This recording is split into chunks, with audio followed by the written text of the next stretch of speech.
Hello every one. இன்றைக்கி நம்ம வந்து ஹேண்ட்பேக் தான் பார்க்க போகிறோம். எப்படி பண்ணலாம் அப்படின்னு சொல்லிட்டு இது ஒரு ஆஃப் பண்ணியிருக்கேன். அது வரையும் மட்டும் இன்றைக்கி போட்டிருக்கேன். பாருங்கள், இது ஃபஸ்ட்டு நான் இதுக்கு என்னென்ன மெட்டீரியல் எடுத்திருக்கேன்னு நம்ம பார்த்துக்கலாம். சாஃப்ட் உல்லன் த்ரெட் எடுத்திருக்கேன், ஊக்கு எடுத்திருக்கேன் பிளாஸ்டிக்கில், அதுக்கப்புறம் பிளாஸ்டிக்கில் வந்து இருக்கக்கூடிய நீடில் அதை எடுத்துகிட்ருக்கேன். இதில் ரொம்ப மெயினானதே வந்து இந்த கேன்வாஸ் தான். இந்த கேன்வாஸ் வச்சு தான் நம்ம வந்துட்டு இந்த ஒர்க்கை நம்ம பண்ண போகிறோம். இது பேக்கோட ஷேஃப்லேயே இருக்கக்கூடிய ஒரு கேன்வாஸ். அதுக்கப்புறம் பாருங்கள், டி ஷேப்பில் இருக்கக்கூடிய ஒரு லாக். இது வந்து தான் சைடில் கொடுத்துட்டு இதில் தான் வந்து நம்ம வந்து அந்த ரோப் வந்து கனெக்ட் பண்ணுவோம். செயின் வந்துட்டு இது வந்து லாக்கு, மேக்னெட்டிக் லாக்.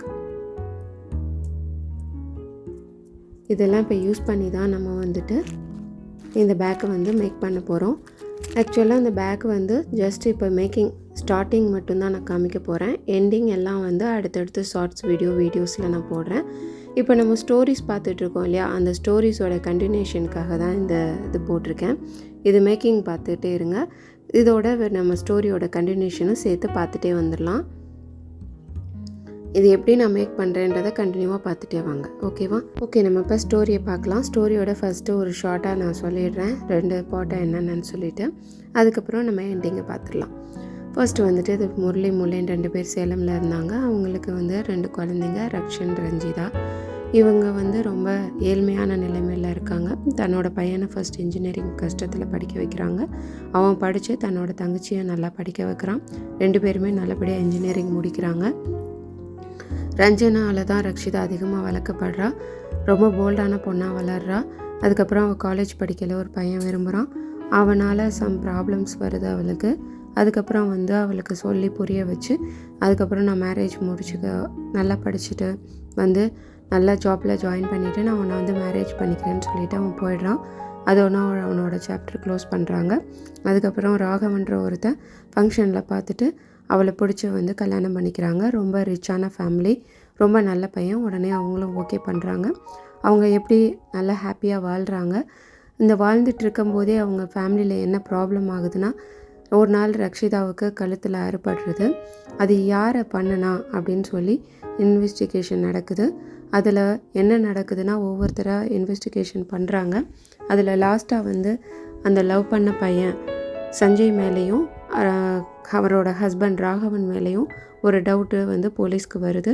இந்த சூழ்நிலையில் ராகவனுக்கு ரக்ஷிதா மேலே சில டவுட்ஸும் வருது. வந்து அவளை வேணான்னு சொல்லி பிரிஞ்சு போகிறான். அதுக்கப்புறம் வந்துட்டு ஒரு நாள் ரக்ஷி கண்ணு முழிக்கிறா. அவகிட்ட எல்லாரும் என்ன நடந்ததுன்னு கேட்டுட்ருக்காங்க. அப்போ அவள் சொல்கிற பதில் வந்துட்டு, எனக்கு ஏன் இன்னும் என் ஹஸ்பண்ட் என்னை பார்க்க வரலன்னு கேட்குறா. நடந்த உண்மைகளை சொல்கிறாங்க. சொல்லும்போது அவள் ஷாக் ஆகிறா. என் மேலே உயிராக இருந்த ராகவனா தன்னை சந்தேகப்பட்டான்னு சொல்லி ரொம்ப வேதனைப்படுறா. பட்டுட்டு அவனும் அவன் ஃபேமிலி அவன் குழந்தை எல்லாம் வந்தால் தான் என்ன நடந்ததுன்ற உண்மையை நான் சொல்லுவேன் அப்படின்னு சொல்லி சொல்கிறா. இதோட தான் நம்ம ஸ்டோரியை என் பண்ணியிருந்தோம். இப்போ அவன் என்னன்னு சொல்லி ஆன்சர் கேட்குறாங்க எல்லோரும். இப்போ நம்ம 3rd பார்ட்டை பார்க்கலாம்.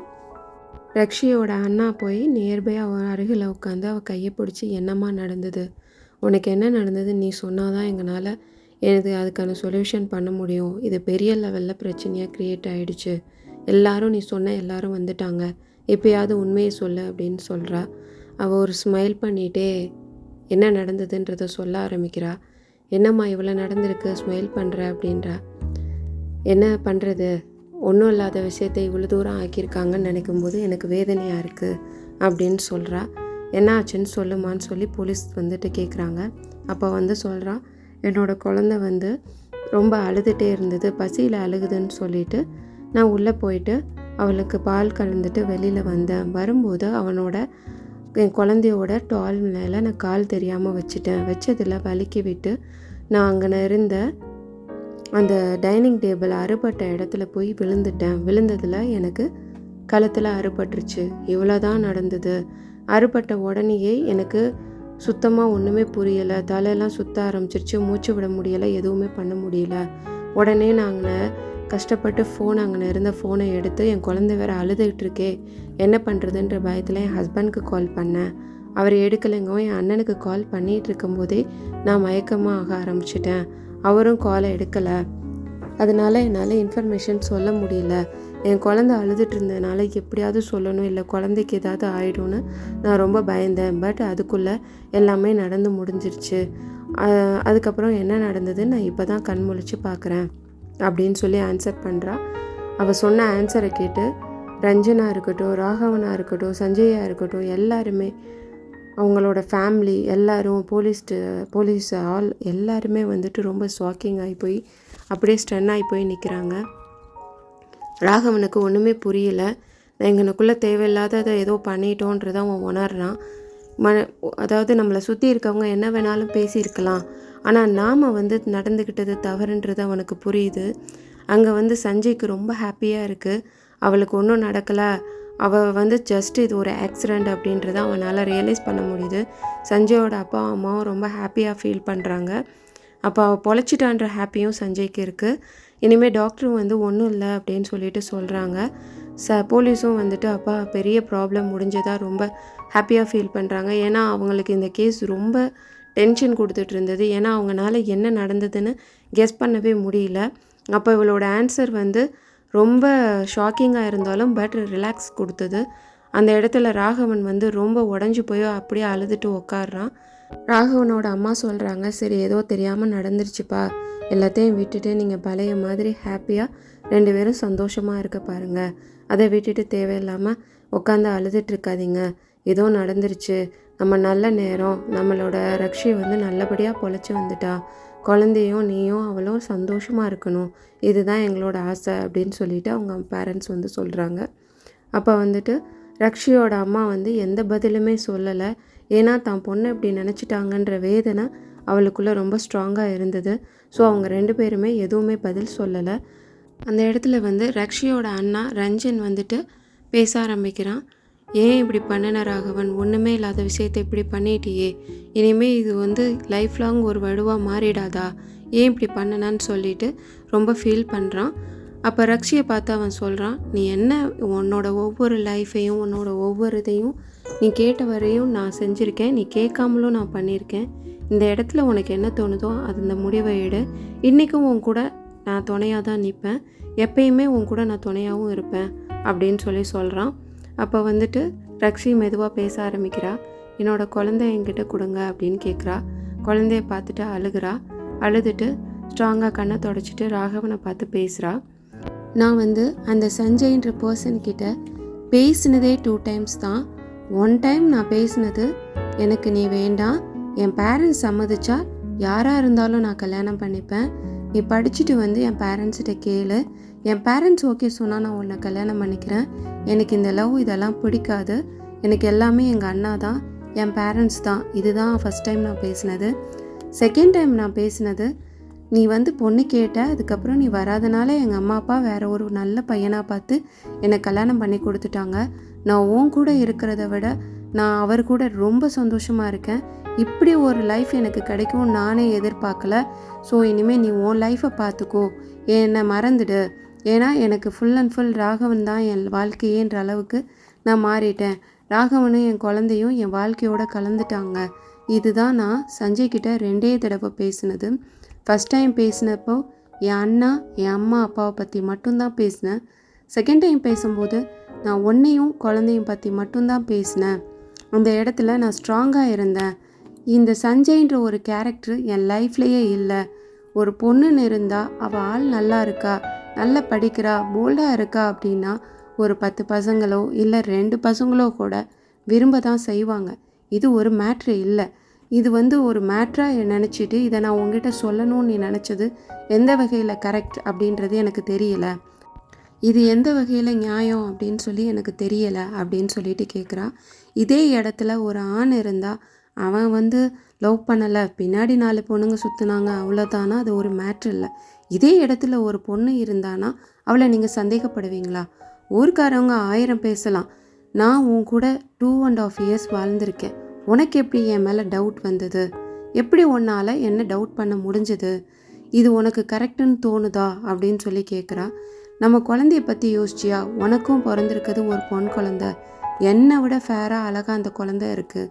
அப்போ அவளை விட 4 பேர் சுற்றுறாங்கன்னா அந்த குழந்தையும் நீ சந்தேகப்படுவியா? இதே மாதிரி அவளுக்கு ஒரு மேரேஜ் நடக்குது. அவன் சந்தேகப்பட்டா உன்னோட ரியாக்ஷன் என்னவா இருக்கும் அப்படின்னு சொல்லி கேட்குறா. பதில் சொல்லு ராகவன் அப்படின்னு சொல்லிட்டு ரக்ஷி கேட்குறா. பட் ராகவனால எந்த பதிலும் சொல்ல முடியல. சாரின்னு சொல்லிட்டு அழுகுறான். இப்போ மட்டும் உனக்கு எப்படி என் மேலே டவுட் போயிடுச்சு, இப்போ மட்டும் நான் நல்லவளாக இருப்பேனா அப்படின்னு சொல்லி ஒரு தாட்டை கேட்குறா. அப்போ ராகவனால் எதுவுமே பேச முடியல, ரொம்ப அழுகுறான். நான் ஏன் அப்படி பண்ணேன்னு எனக்கே தெரியல, எல்லாரும் பேசவும் நான் கொஞ்சம் வெக்ஸ் ஆகிட்டேன் அப்படின்றான். உன்னை பற்றி எல்லாரும் பேசியிருந்தா நான் நம்பியிருக்க மாட்டேனே. ஓகே, எங்கள் அண்ணா என்னை போல்டாக வளர்த்துட்டான், எனக்கு பேரண்ட்ஸோட சப்போர்ட் இருக்குது, எல்லாமே இருக்குது. ஓகே, இதே இடத்துல ஒரு போல்டே இல்லாத ஒரு பொண்ணு இருந்தால் தப்பான முடிவு எடுத்து அவரோட உயிரே இன்றைக்கி போயிருக்கும் இல்லையா? உன்னோட இந்த கேரக்டர்னால ஒரு பொண்ணோட உயிர் போகிறது கரெக்டா அப்படின்னு சொல்லி அடுத்த கொஷின் கேட்குறா. இல்லை ரக்ஷி, நான் பண்ணது தப்பு தான் சொல்லி திரும்பவும் அழுகிறான். இப்போ மட்டும் உனக்கு என் மேலே நம்பிக்கை வந்துருச்சா, இப்போயும் அந்த டவுட் இருக்க வேண்டியதானே அப்படின்னு சொல்லி கேட்குறா. இல்லை நான் உன்னை நம்புகிறேன். என்ன நம்ப, நீ யார் அப்படின்னு சொல்லி கேட்குறா. என்னை வளர்த்தது என் அண்ணா, என்னை வளர்த்தது என் அம்மா அப்பா, இவங்க என்னை நம்பினா போதும், நீ என்னை நம்பணுன்ற அவசியம் எனக்கு இல்லவே இல்லை. என் குழந்தை என்னை நம்பலான்னா கூட எனக்கு எந்த பிரச்சனையும் இல்லை. நான் நல்லவளா அப்படின்றது என் மனசுக்கு தெரியும். இது மட்டும்தான் எனக்கு தேவை, வேறு எதுவும் எனக்கு தேவையில்லை அப்படின்னு சொல்லி ஸ்ட்ராங்காக ஒரு பதிலை சொன்னதும் அந்த இடத்துல ராகவன் ஸ்ட்ரென் ஆகி போய் அவளை பார்க்குறான். உனக்கு நான் பனிஷ்மெண்ட் கொடுக்கணும்னு விருப்பப்படலை. நான் போல்டாக, நான் ஸ்ட்ராங்கான பொண்ணாக, நான் இண்டிவிஜுவலாக ஒரு முடிவெடுக்கணும்னு நினச்சி நான் இந்த இடத்துல ஒரு முடிவெடுக்கிறேன். எனக்கு நீ வேண்டாம், எனக்கு மட்டும் இல்லை என் குழந்தைக்கும் நீ வேண்டாம். நான் நல்லா படிச்சிருக்கேன், நான் நல்லா இருக்கேன், ஸோ நான் என் லைஃப்பை பார்த்துக்கிறேன் அப்படின்னு சொல்லி சொன்னதும் அங்கே ராகவனால் எதுவுமே பேச முடியல. எனக்கு இந்த பதில் ஷாக்கிங்காகவே இருந்தாலும் தான் தங்கை இது தான் முடிவெடுப்பான்னு அவன் முன்னரே யூகிச்சிருந்ததுனால அவன் எந்த பதிலுமே பேசலை. ஆனால் லைட்டாக சொல்லறான், ஒரு தடவை மன்னிப்பு கொடுக்கலாமே அப்படின்னு சொல்லி கேட்குறான். இதே இடத்துல ராகவன் இருந்திருந்தா என்னை மன்னிச்சிருப்பாரா, சொல்லு நான் மன்னிக்கிறேன் அப்படின்னு சொல்கிறா. பொண்ணுக்குன்னா ஒரு நியாயம், ஆண்களுக்குன்னா ஒரு நியாயன்றது என்னால் ஏற்றுக்க முடியலை. இதுக்கு மேலே நான் ராகவனோட வாழ்ந்தா அது அவனோட பணத்துக்காக நான் அவன் கூட வாழ்கிற மாதிரி இருக்கும் அப்படின்னு சொல்லி ஒரு முடிவை சொல்கிறா. நான் அவனோட பணம் எனக்கு தேவையே இல்லை. என் அண்ணாவும் என் ஃபேமிலியும் என்னை நல்லா படிக்க வச்சுருக்காங்க. நான் ஏன் இன்னொருத்தன்ட்ட அடிமையாக வாழணும்? என் குழந்தைய தனியாக வளர்க்குறதுக்கு எனக்கு தைரியம் இருக்குது. எனக்கு சப்போர்ட்டடாக என்னோடய அண்ணா இருக்கான், என் அப்பா அம்மா இருக்காங்க. எனக்கு வேறு என்ன வேணும்? இதோட பெரிய இதாக என் குழந்தை இருக்குது எனக்கு சப்போர்ட்டாக. இதை தவிர எனக்கு எதுவும் தேவையில்லை, எனக்கு வேண்டாம் அப்படின்னு சொல்லி ஒரு முடிவெடுக்கிறா. ஏன்னா இனிமேல் ஒவ்வொரு நிமிஷமும் எங்கள் லைஃப் ஒரு சந்தேகத்தோடு தான் போகும். என்னை பேசலாமான்ற சந்தேகம் ராகவனுக்கு உருவாகும். ராகவன் ஏதாவது பேசினா என்னை இதனால தான் பேசுகிறான் அப்படின்ற எண்ணம் எனக்கு உருவாகும். ஸோ இந்த சந்தேகத்தோட வாழ்க்கை எனக்கு வேண்டாம். எங்களோட அழகான லவ் இங்கே ஸ்பாயில் ஆகுது. எங்களோட அழகான அந்த லவ், இவ்வளோ நாள் இருந்த அந்த லவ்வே, அதோடையே நாங்கள் இந்த வாழ்க்கையை என் பண்ணிக்கிறோம். இதோடையே நான் ஹாப்பியாக வாழ நான் விருப்பப்படுறேன், என்னை விட்டுடுங்க அப்படின்னு சொல்லி ஒரு முடிவு சொல்கிறா. ராகவனால் இங்கே எந்த பதிலும் சொல்ல முடியாமல் இதை நான் பனிஷ்மெண்ட்டாக ஏற்றுக்கிறேன்ற முடிவோட வேகமாக அழுதுட்டு அங்கேருந்து போகிறான். ராகவனோட பேரண்ட்ஸ் மன்னிச்சிடுமா என் பையனன்னு சொல்லி அழுகிறாங்க. பட் அவள் ஸ்ட்ராங்காக வேண்டாம் அப்படின்ற ஒரு முடிவோடு இருக்கா. ராகவனோட பேரண்ட்ஸ் சொல்கிறாங்க, குழந்தைய பற்றி கொஞ்சம் யோசி அப்படின்னு. நாளைக்கு என் குழந்தை பெரிய பிள்ளையாகி வளர்ந்து வரும்போது அம்மா எடுத்த முடிவு கரெக்டுன்னு அவளே சொல்லுவா. ஸோ எனக்கு இதுதான் கரெக்டு. அன்னைக்கு அவள் என்ன சொல்கிறாளோ அதை நான் ஏற்றுக்கிறேன். இப்போ இதுதான் என் முடிவு அப்படின்னு சொல்லி சொல்கிறா. அதுக்கப்புறம் ரக்ஷி ஹெல்த்து நல்லபடியாக ஆகிட்டு அவள் ஒரு ஜாப் இங்கே இருக்கவே வேண்டான்ற ஒரு முடிவு எடுத்துகிட்டு அவளுக்கு ஃபாரினில் ஒரு ஒர்க்கு கிடைக்கிது. அந்த ஜாப்பை தேடி போகிறா. அந்த ஜாப்பில் இருந்துக்கிட்டே சொந்தமாக பிஸ்னஸ் ட்ரை பண்ணுறா. சாஃப்ட்வேர் பிஸ்னஸ் ட்ரை பண்ணுறா. அதுலேயே அவள் சக்ஸஸ் ஆகுறா. அம்மாவுக்கு ஒரு ஊரில் சொந்தமாக ஒரு வீடு கட்டி கொடுக்குறா. அண்ணனுக்கு அங்கேயே தன் பிஸ்னஸில் ஒரு பார்ட்னராக ஜாயின் பண்ணி கூப்பிட்டுட்டு பெரிய லெவலில் சக்ஸஸ் ஆகுறா. அவள் குழந்தையும் வளர்ந்து வருது. அவள் நல்ல நிலைமைக்கு வர்றா. தான் ஹஸ்பண்டோட இருந்ததை விட ஒரு படி மேலவே அவள் லைஃப்பில் ஜெயிச்சு காமிக்கிறா. சைடு ராகவனை பார்த்தா மனதளவில் அவன் ரொம்ப டவுன் ஆகிடுறான். அவனும் ஒரு போல்டான கேரக்டர். பட் தன்னோட லைஃப் இப்படி ஆயிடுச்சுன்ற ஒரு மைண்ட் தாட்டில் அவனால் பிஸ்னஸில் கரெக்டாக கான்சன்ட்ரேஷன் பண்ண முடியல. லைஃப்பில் நிறைய ப்ராப்ளம்ஸை ஃபேஸ் பண்ண ஆரம்பிக்கிறான். அதுக்கப்புறம் பார்த்தா அவன் இடையில ரக்ஸியை சமாதானம் பண்ண கால் பண்ணுறான். அவள் கால் எதுவும் அட்டன் பண்ணலை. ஸோ வந்துட்டு டைரெக்டாக ஃபாரினுக்கும் போய் பார்க்க போகிறான். ஆனால் ரக்ஷியோட முடிவில் எந்த மாற்றமும் இல்லை. 5 வருஷங்கள் இப்படியே கடந்து போகுது. கடந்து போனதுக்கப்புறமும் திரும்ப ரக்ஷியை சமாதானம் பண்ண ட்ரை பண்ணுறான். பட் அவனோட ட்ரையில் எந்த முயற்சியில் எந்த பலனுமே கிடைக்கல. அவளோட முடிவில் அவள் ரொம்ப தெளிவாக இருந்தால் சரி இனிமேல் இவளை மாற்ற முடியாதுன்றதை அவன் தெளிவாக புரிஞ்சுக்கிட்டான். அவங்க பேரண்ட்ஸோட விருப்பம் என்னென்னா நீ இன்னொரு மேரேஜ் பண்ணிக்கோ, இனி அவள் வரமாட்டா அப்படின்றது தான். பட் ராகவன் நம்புகிறான். என்றைக்கோ ஒரு நாள் வந்து என் குழந்தை என்னையும் என் ஒய்ஃபையும் சேர்த்து வைக்கும்னு சொல்லிட்டு அது வரைக்கும் உன்னோட வாழ்க்கையை நீ இழக்க போறியா? இது உனக்கு தேவையில்லாத முடிவு. நாளைக்கு உன்னோட குழந்தையும் வந்துட்டு உன்னை அக்செப்ட் பண்ணிக்கலன்னா நீ என்ன செய்வ? அவள் அம்மா பக்கம் நின்றுட்டா என்ன செய்வ? ஏன்னா அவகிட்ட தான் அவள் அந்த குழந்தை ஃபுல் அண்ட் ஃபுல் வளருது. அவள் சொல்கிறத தான் நம்பும். தயவு செஞ்சு புரிஞ்சுக்கோன்னு சொல்லி அவனை கேன்வாஸ் பண்ணி அவனுக்கு ஒரு பொண்ணுக்கு கல்யாணம் பண்ணி வைக்கிறாங்க. அவனால் அந்த பொண்ணு கூட ஹாப்பியாக வாழ முடியல. பட் வாழ ட்ரை பண்ணுறான். அந்த பொண்ணு வந்துட்டு ஒரு ரொம்ப குட் கேரக்டர் உள்ள ஒரு பொண்ணு கிடையாது. அவள் வந்து ரொம்ப செலவு அதிகமாக பண்ணக்கூடிய ரொம்ப ஆடம்பரமான வாழ்க்கை வாழக்கூடிய பொண்ணாக இருக்கா. இதுக்கிடையில் இவனோட லைஃப் இந்த மாதிரி ஆனதுனாலேயே அவனோட போல்ட்னஸ் குறைஞ்சு அவன் பிஸ்னஸில் அதிகமாக கான்சன்ட்ரேஷன் பண்ணாமல் நிறைய லாஸஸ்லாம் சந்திக்க ஆரம்பிக்கிறான். இதுக்கு இடையில் வந்து இந்த பொண்ணும் நிறைய செலவுகள் பண்ணி குடும்பத்தில் நிறைய பிரச்சனைகளை உருவாக்குறா. இதனால் விட அவனோட நிலைமை டவுன் ஆகி லைஃபே அவனுக்கு ஸ்பாயில் ஆகுது. அவன் நிம்மதியை இழக்கிறான். தன்னோட லைஃபே ஸ்பாயில் ஆயிடுச்சுன்றதை நினச்சி வேதனைப்படுறான். அந்த பொண்ணோட வாழ முடியாமல் வேறு வழி இல்லாமல் வாழ்ந்துக்கிட்டு இருக்கான். ஆனால் அவன் லைஃப் ஃபுல்லாக ஸ்பாயில் ஆகி அவன் கொஞ்சம் ஏழ்மை நிலைக்கு போக ஆரம்பிச்சிடுறான். இங்கிட்டு ரக்ஷியோட நிலமை ரொம்ப வெல் செட்டில்டாக ஆகி அவள் சூப்பராக வாழ்ந்துட்டுருக்கா. அவளோட போல்ட்னஸும் அவளோட தைரியம் அப்படியே அவள் பொண்ணுக்கு கொடுத்து அவள் வளர்க்குறா. சூப்பராக அவள் வாழ்க்கையில் ஜெயிக்கிறா. இதுதான் இந்த ஸ்டோரியோட எண்டிங். உங்களுக்கு இந்த எண்டிங் பிடிச்சிருக்கா? ரக்ஷி எடுத்த முடிவு கரெக்டாக அப்படின்றதையும் நீங்கள் எனக்கு கண்டிப்பாக கமெண்டில் சொல்லுங்கள். இந்த ஸ்டோரியிலேருந்து நம்ம கற்றுக்கக்கூடிய விஷயம் என்னென்னா, நம்ம ஒரு தடவை செய்கிற தவறையோ இல்லை நம்ம எடுக்கிற முடிவையோ எடுத்துட்டோன்னா அதை திரும்பவும் கரெக்ட் பண்ணுறது ரொம்ப கஷ்டம். சிலருக்கு தான் அதை கரெக்ட் பண்ணுற ஆப்ஷன் கிடைக்கும். எல்லாருக்கும் அந்த ஆப்ஷன் கிடைக்காது. நம்ம முடிவில் தான் நம்ம ஸ்ட்ராங்காக இருக்கணும். அடுத்தவங்க சொல்கிறத கேட்டோ அடுத்தவங்க என்ன பேசுகிறாங்கன்னோ நம்ம கேட்டுட்டு இருந்தோன்னா நம்ம லைஃப்பை இப்படி தான் ஸ்பாயில் ஆகும் அப்படின்றது தான் இதில் தெரியுது. இன்னொன்று நம்மளோட எண்ணங்கள் தான் நம்மளோட லைஃப். நம்ம போல்ட்னஸோடு இருக்கும்போது கண்டிப்பாக எந்த இடத்துலையும் எவ்வளோ பெரிய ப்ராப்ளம் வந்தாலும் அதை சக்ஸஸ்ஃபுல்லாக ஃபேஸ் பண்ணி போயிட்டே இருக்கலாம். நம்மளோட போல்டை இழக்கும்போது கண்டிப்பாக அந்த இடத்துல நிறைய சக்ஸஸ்ஃபுல் லைஃபாகவே இருந்தாலும் நிறைய பேக் வாங்க ஆரம்பிக்கும். நிறைய ப்ராப்ளம்ஸை நம்ம ஃபேஸ் பண்ண வேண்டியது இருக்கும்.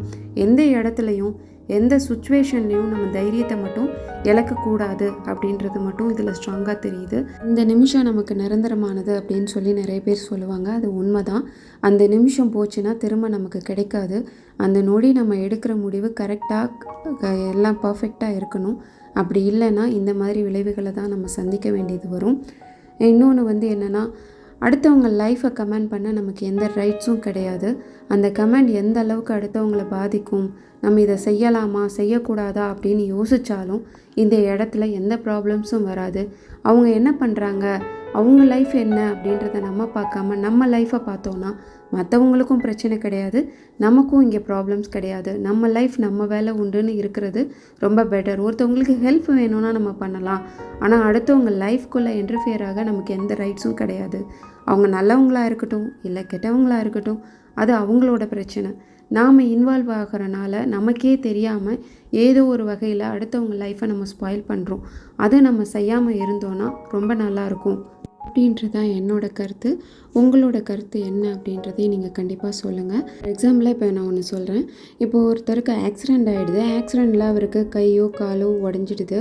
ஃப்ராக்சர் ஆகி அவங்களுக்கு ஆப்ரேட் பண்ணுறாங்க. பிளேட் வச்சு கரெக்ட் பண்ணுறாங்க. பண்ணிவிட்டு அதுக்கப்புறம் பார்த்திங்கன்னா அது வந்துட்டு நார்மல் ஸ்டேஜுக்கு வருது. வந்து ஆப்ரேட் பண்ணதெல்லாம் ரிமூவ் பண்ணி அவங்க நார்மல் லைஃப்க்கு போனாலும் அது ஒரு 90% இல்லை 85% தான் அந்த கையோ இல்லை காலோ நார்மலுக்கு வரும். ஆனால் அது 100% பழையபடி நம்ம கை கால் வந்து நார்மலுக்கு கிடைக்கும் அப்படின்னா கிடைக்காது. அது மாதிரி தான் லைஃப். ஒன்ஸ் தப்பு பண்ணிட்டோன்னா பண்ணதான். அதை 100% சரி பண்ண முடியுமான்னு கேட்டால் 100% அதுக்கு வாய்ப்பு இல்லை. ஸோ முடிஞ்ச அளவு அடுத்தவங்க லைஃப்பில் இன்டர்ஃபியர் ஆகாமல் நம்ம லைஃப்பை எவ்வளோ செக்யூர் பண்ண முடியுமோ அவ்வளோ செக்யூர் பண்ணுறது தான் நமக்கு பெஸ்ட்டு.